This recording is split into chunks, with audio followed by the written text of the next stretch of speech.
What's going on, ladies and gentlemen? It's Daniel and welcome back to our video. Today I'll be talking about 10 drivers who need to step it up in NASCAR in 2025. So anyways, let's go ahead and just jump straight into it. Coming into the 2025 year, there are many drivers in the NASCAR Cup, the Xfinity Series, and the Truck Series who need to really step up their game in 2025. I'll be talking about 10 of the most notable drivers who really need to step it up and run better in 2025.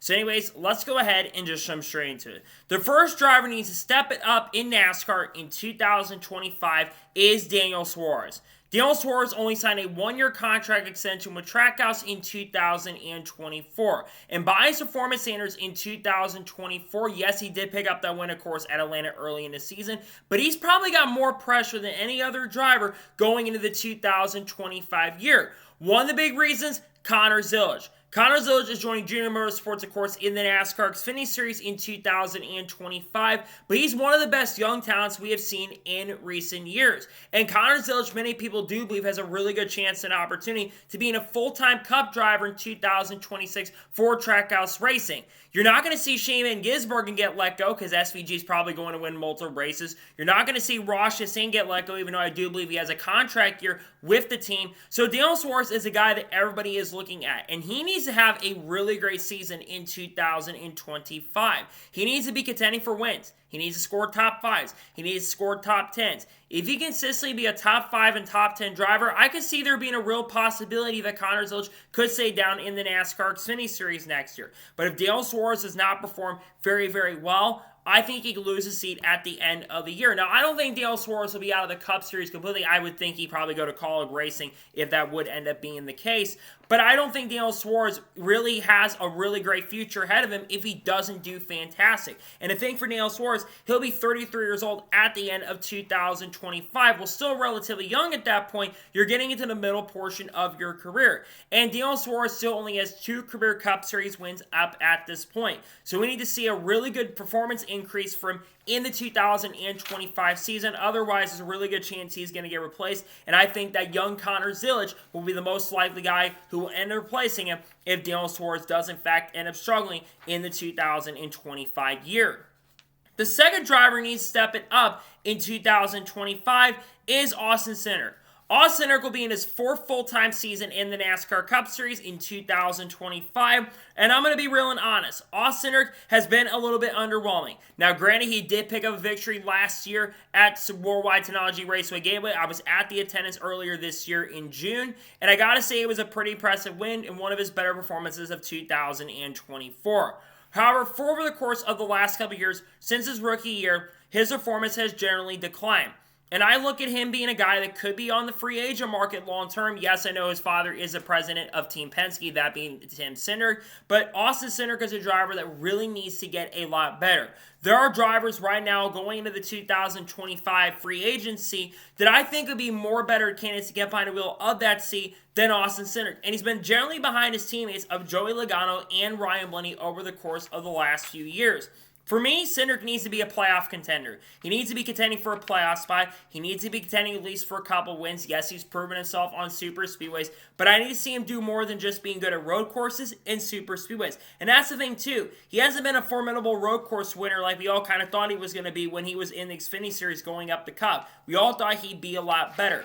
I think there's a lot of pressure going into this season for Austin Cindric, and he needs to just overall have a much better season than he did in 2024. If he can make the playoffs on points, that'd be a really good step for him. I think if he can get a win this year, that'd be huge. First time going back-to-back in years of winning. But I think for 2025, it's going to be a really big pressure year, and I think the Cindric is going to have a really strong, great season in that 2 car in 2025. The third driver who needs to step it up in 2025 is Sheldon Creed. Now, look, this is going to be a little bit controversial considering the fact that Sheldon Creed actually had a pretty good year in 2024. He basically had, I believe, the most top 5s of any driver in the NASCAR Xfinity Series and did have a lot of runner-up finishes. In fact, he has still got the most finishes, runner-up finishes, without a victory in NASCAR Xfinity Series competition. The only reason I want to see him step up is him finally getting that victory. He is still looking for his first career NASCAR Xfinity Series victory, and this is going to be year number 4 in the NASCAR Xfinity Series on a full full-time basis. He's going to have a really good opportunity with the Haas factory team, and I think with the team he's going to be working with, I think he's going to have a great chance and opportunity. But the only big reason in the step-up area you need to see is the win column. If you can get a couple wins, that's all I need to see from him. Because I think that Sheldon Creed is a very talented race car driver, and he's done some good things. But also Sheldon Creed, I believe, has not been able to make it. He did make it to the round of 8 in 2023, but of course he failed to make the playoffs in 2022. And I think he's going to have a lot of pressure to really good and have an opportunity. He's basically going in the same car also that Cole Custer won the championship with in 2023 and made the championship 4 with also in 2024. So we need to see him do really, really good going into this season. Again, he's going to have some really good tracks coming up. He's a pretty solid road course racer. He's a pretty good super speedway racer. It just feels like there's been a lot of things that have been gravitating against this guy over recent years. He needs to be on the same level as Sam Mayer going into this upcoming season. If he can be on the same level as Sam Mayer was in 2024, where he picked up 3 victories throughout the year, I could see Sheldon Creed putting up a really strong season. But I think he's got a lot of pressure definitely going into 2025. We'll see what he ends up doing, and we'll see if Sheldon Creed can really step it up and perform in 2025. The 4th driver needs to step it up in 2025 is Josh Williams. One of the biggest disappointments of NASCAR in the top 3 divisions combined for 2024 was definitely Josh Williams. I had a lot of high hope and praise for Josh Williams because I think Josh has done really good at underfunded equipment. However, in 2024, it was a massive disappointing season. He only got, I don't even think he scored a single top 5 or maybe one top 5 the whole entire year. And he only had, I believe, 5 or 6 top 10s the whole entire season. And he finished outside of the top 15 in the points. He got beat in the points by guys like Anthony Alfredo, who were underfunded equipment, Ryan Sieg, who's not in a top tier car, and a lot of other drivers like Shane Van Gisbergen, his teammate, who was a first-year driver in the series on a full-time basis. This is a make-or-break year for Josh Williams. I get he's got the sponsorship and funding, but there are drivers, in my opinion, who probably could get in that car and do a lot better than Josh. I know Kaulig Racing also, there's no denying that they have struggled in some areas, and they've still got a lot of work to do to be a top-tier organization once again. But I think Josh Williams has a massive amount of pressure going into this year. I look at his teammate, Christian Eckes. I think he's going to outperform Josh Williams. I need to see him being a playoff contender. That's the big thing for me in the step-up area. If he can also get that first Xfinity win, that would definitely help in the long run too. So we'll see how he ends up doing. I think he's going to have a real lot of pressure going into this year, and we'll see if Josh Williams can have a really strong season, but I definitely think he needs to, for sure, have a major step-up year. Otherwise, there is a chance and opportunity that he could definitely lose his seat over at the Kaulig Racing organization in 2026. We'll see how he ends up doing. The 5th driver needs to step it up in 2025 is Brandon Jones. Brandon Jones is back with Joe Gibbs Racing in 2025, though we do not know the number currently at the moment. The last couple years for Brandon Jones, I thought we would see a lot better numbers. I thought especially of how good Noah Gragson was in the 9 car. I thought when Brandon Jones came into that car, I thought he was going to do a lot better. And I'm going to be real and honest. Brandon Jones at Junior Motorsports the last couple of years, he has been one of the biggest disappointments in the series. He failed to win a race, and in both seasons he was in that number 9 car, he failed to make the playoffs, which is extremely disappointing considering the fact, like I mentioned in 2022, and Noah Gragson, I believe 2021 as well, Noah Gragson made the championship 4. He needs to come back to Joe Gibbs Racing and perform great. Now, luckily, the last time he drove for Joe Gibbs Racing, he actually performed at a really high level and did a pretty excellent and really great job. I just don't know if that's going to be the case for Brandon Jones, however. I really don't have super high expectations for him going into 2025. I do think he's got a really solid chance and a pretty good opportunity to make the playoffs, but I think for a driver who's been in this series now for nearly a decade at this point, I need to see more. I need to see better improvement. I need to see him showing what he's capable of, and I need to see him being the leader of the organization. It shouldn't be guys a lot younger than him being the leader. It should be him being the leader of this team, and I'm not exactly sure if Brandon Jones is going to be that guy who can truly be the leader of the team that he's driving for. We'll see how he ends up doing, and we'll see if Brandon Jones can come back to this team and run better in 2025. We'll see if performance does end up getting better. The 6th driver who needs to step it up in 2025 is Harrison Burton. Harrison Burton lost his ride with the Woodburns at the conclusion of 2024 and is going to be driving for AIM Racing, replacing Hailie Deegan in the 2025 year. Harrison Burton, is no secret, absolutely struggled in the NASCAR Cup Series. So he's going back to a series where he actually performed at a very high level, that being Xfinity. In 2020, he was able to pick up 4 victories, though he got eliminated in the round of 12. this is going to be one of his make or break years. Now, to be a little bit defensive of Harrison Burton, he is going to be driving for AM Racing. They struggle with Hailie Deegan, and they struggle with other drivers. That being said, they have hired a lot of people to really help this program to make this team a lot stronger and definitely a lot better as well. Harrison should be contending for a playoff spot. He needs to show that he can still do what he can do in Xfinity. I'm not saying he needs to go out there and win, but he needs to be definitely in the top 15 in the points, in my opinion. I know there's going to be some really high goals for an AM Racing car, but at the same time, you're still going to be in a pretty decent car, probably. I think this team will show a lot of improvement. Brett Moffitt 2 years ago was really strong with this team, so I've got to see something from Harrison Burton going into 2025. I need to see him getting some top 5s. I need to see some top 10s. And I need to see him being a contender, like I said, for the playoffs in 2025. Because if he wants his stock to potentially rise up to get back to being a NASCAR Cup Series driver down the road and in the not-so-distant future, he needs to have a really strong year. I think it's going to be a big pressure-packed year for him going into the 2025 season. We'll see what Harrison Burton can do at this team in the 2025 calendar year. The 7th driver needs to step it up in 2025 is Ryan Preece. Ryan Preece is getting a massive opportunity in the NASCAR Cup Series in 2025 as he will drive the number 60 car for RFK Racing as that team expands to a 3-car operation in 2025. Ryan Preece in the NASCAR Cup Series has not been given a fair shake, but he's going to be in a pretty solid organization next year. The thing for Ryan Preece is he needs to do better than he did at Stewart-Haas Racing, which, to be fair, Stewart-Haas Racing is not a top-tier organization or was not a top-tier organization near the end of their lifespan. So he should probably have lower expectations. But especially with his teammates Brad Keselowski and Chris Buescher, who both have made the playoffs the last 2 years combined, and being a pretty good team, they need to be in that kind of same ballpark as Chris Buescher and Brad Keselowski have been. And I'm not sure if he's going to be able to do that, but I do think, especially with talent that he has shown, you never really know, right? People have gotten into better cars, and they tend to perform a lot better. When Ryan Preece has actually had really good equipment to go by, he has tended to perform very, very strongly. So I think he definitely needs to have a good enough season. He needs to be around that top 20 in the points area for me to feel like it's a solid season, because the Cup Series is extremely packed with a lot of amazing and really, really great talents out there, and I think that Ryan Preece will have to do what he can do to perform at a really strong level. So we'll see what Ryan Preece can do at the organization in 2025.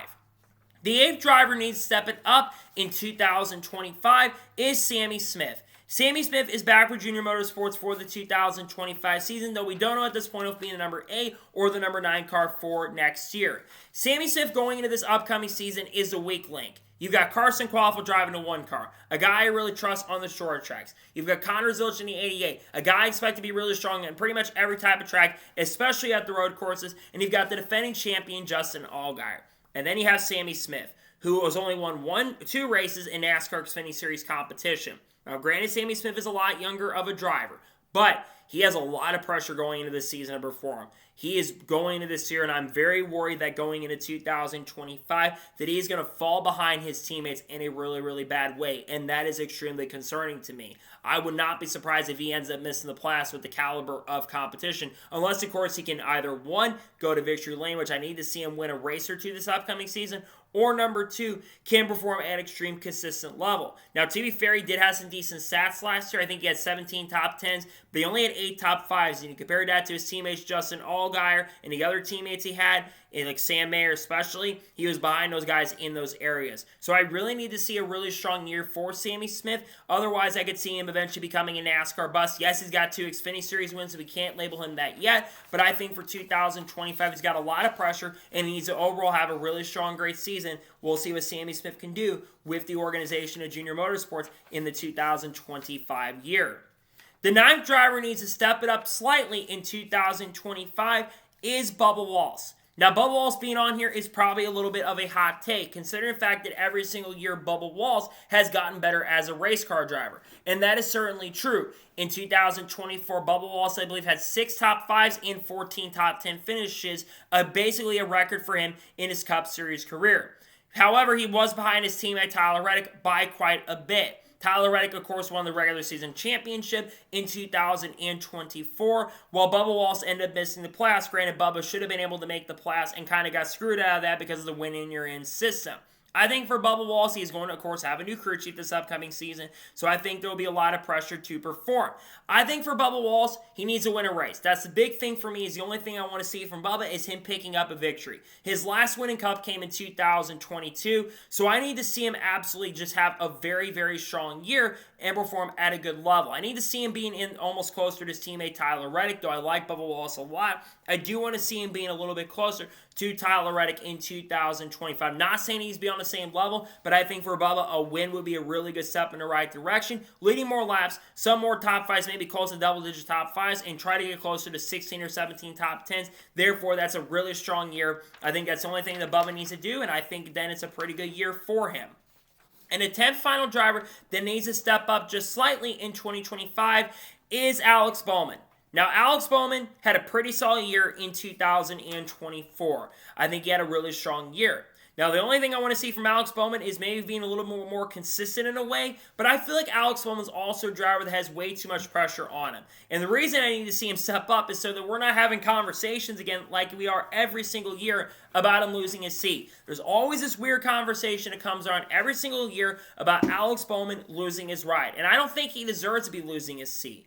I do think he needs to be closer to his teammates, which, to be fair, he had decent stats last year, almost had more top 10s than William Byron, almost had more top 5s than Chase Elliott in certain areas, and yet he still is someone that could end up losing their seat, which I don't think he deserves to be losing his seat. Alex Bowman is still a really good driver in NASCAR Cup competition, so I'm hoping that if he can have a good enough year, maybe get a multi-win season perhaps, I hope that could kind of quell a lot of the issues, and I hope people can look at Alex Bowman at that moment and think, yeah, Bowman deserves to be in the seat. I get frustrated hearing about it, but the only thing I need to see him step up with is doing good enough so people could stop questioning him being in that car going forward. So those are the 10 most notable drivers that need to step it up. Let's talk about some honorable mentions. First one's Matt Mills. Matt Mills had a very disappointing season in NASCAR Craftsman Truck Series competition in 2024. He did unfortunately get injured at one point and had to go to the hospital, sadly, thanks to Connor Jones being an idiot on the racetrack. But I think Matt Mills needs to be a little bit closer to Kane Honeycutt. Kane now performed in every single category despite running less races. That's a big thing for me. I think Matt Mills is a talented driver, but he did have a really disappointing season. Hopefully he can have a much better year in 2025, but he definitely needs to run better. Ty Gibbs. Ty Gibbs going to year number 3, need to see him winning a race finally. I know a lot of times it takes 100 races to get a victory. I think Ty Gibbs has a lot of potential to do that, but he definitely needs to step it up in that area, get that first career win, and make it farther than the round of 16 of the playoffs. He hasn't gone past that at the point, made it first time to the playoffs, get to the round of 12, that's a step up. And finally, Toni Breidinger. I want to see her do really good next year. I want to see a female driver be able to succeed in this sport. Hailie Deegan, of course, no longer being part of NASCAR at this point. I want to see what Toni Breidinger can do. If she can perform at a really strong level and have a great season, I could think that'd be a good year. She needs to be contending for top 10 or 15 points, do better than Dean Thompson. Hopefully she could be definitely a playoff contender in 2025. So, those are the top 10 drivers who need to step it up in 2025. I want to thank you guys for watching. Please subscribe to the channel, notifications on, so if I win a video, it does go live on my channel. Follow me on Twitter, Facebook, and Instagram, and support me on Patreon as well. Let's go to more of that and comment your thoughts below on today's episode. What drivers do you think need to step it up in 2025? Let me your thoughts in the comments below. Later this afternoon on the channel, I'll be doing a Shane Van Gisbergen video talking about how I think I'll perform in 2025. And then on Sunday, we're going to have the Xfinity Series predictions for 2025. And there may be a second video drop, but I'm not sure at this point. Monday's either going to be a silly season update or a NASCAR news video discussing news over the course of the last couple days. Tuesday will either be a news video or, of course, a silly season update. Wednesday will probably have something else dropping. We've got a lot of great content dropping really soon on the channel that I cannot wait for you guys to check out as we get closer to the start of 2025. We talk people like Carl Edwards, Kurt Busch, Kyle Busch, Kyle Larson, Chase Elliott, Hailie Deegan, Connor Zilisch, Junior Motorsports, all that kind of stuff, and lawsuits as well, probably for the end of the year. So anyways, like I said, I want to thank you guys for watching today's episode, and I'll see you guys next time for more great, awesome NASCAR content and other motorsports content on the channel like this. Take care, buddy.